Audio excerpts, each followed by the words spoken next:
Oke, kita lanjutkan selanjutnya tentang garis singgung persekutuan dalam dua lingkaran. Nah, di sini bisa diraba lagi di alat peraganya. Nah, terdapat ada apa aja nih di dalam alat peraganya? Oke, betul, di sisi kanan. Nah, di situ ada lingkaran yang lebih kecil ya. Nah, terus ada garis-garis lagi. Tapi bisa diraba juga nih perbedaannya. Kalau yang tadi ada garis yang terpanjangnya itu dari kiri ke kanan ya. Kalau kali ini dari kiri ke kanan tapi agak miring nih, lebih miring. Nah, terus di kiri ada lingkaran yang lebih besar. Nah, di sini sama, untuk mengetahui garis singgung persekutuan dalam dua lingkaran, kita membutuhkan dua lingkaran yang berbeda jari-jarinya. Nah, lingkaran yang kanan yang lebih kecil jari-jarinya adalah 2 cm. Nah, sedangkan yang kiri lingkaran yang lebih besar jari-jarinya 4 cm. Nah, kemudian di sini kalau misalnya kita tarik garis dari titik pusat, nah titik pusat yang lingkaran yang lebih besar titik pusat A ya. Nah, yang kiri titik pusat yang B.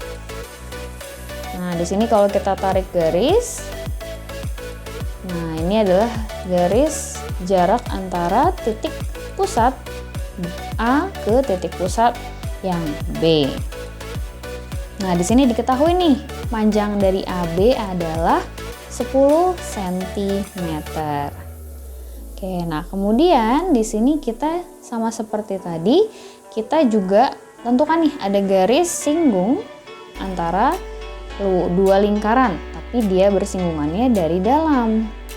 Ya, jadi di sini dari titik tengah lingkaran yang A atau titik pusat yang A, kita tarik garis ke keliling lingkaran.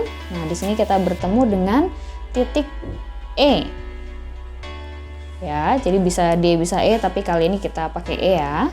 Nah, terus kemudian ada juga titik di pertemuan keliling lingkaran yang B dengan garis singgung dalam tadi dengan titik pertemuannya kita sebut dengan titik D.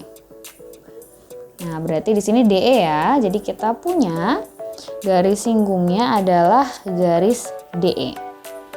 Nah, di sini sama seperti yang sebelumnya, di garis singgung persekutuan luar kita akan mencari berapa ya panjang DE-nya.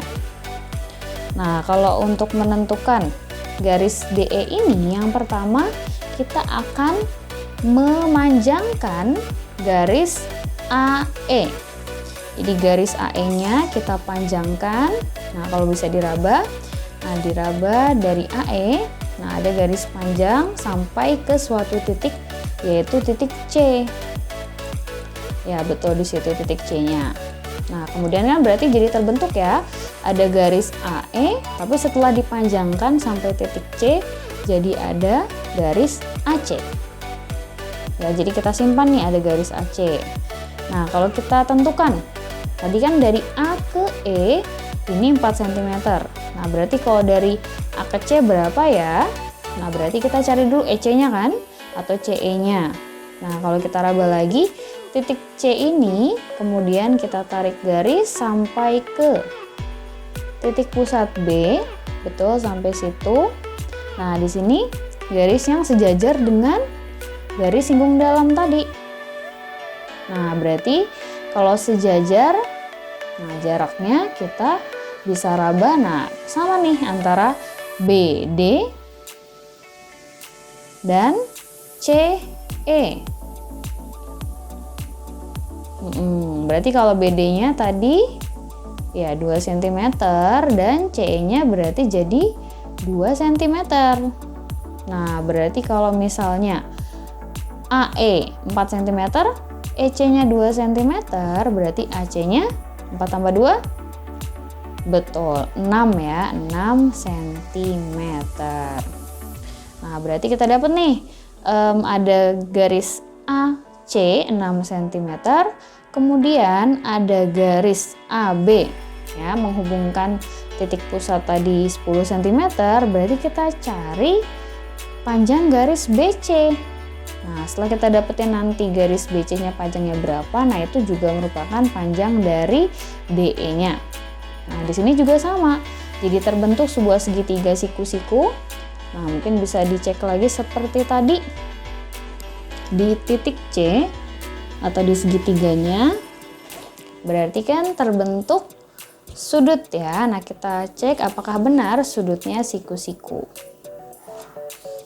Nah, sekarang diraba.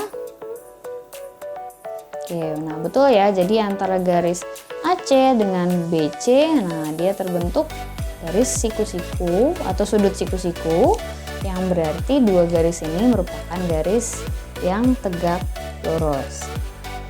Oke.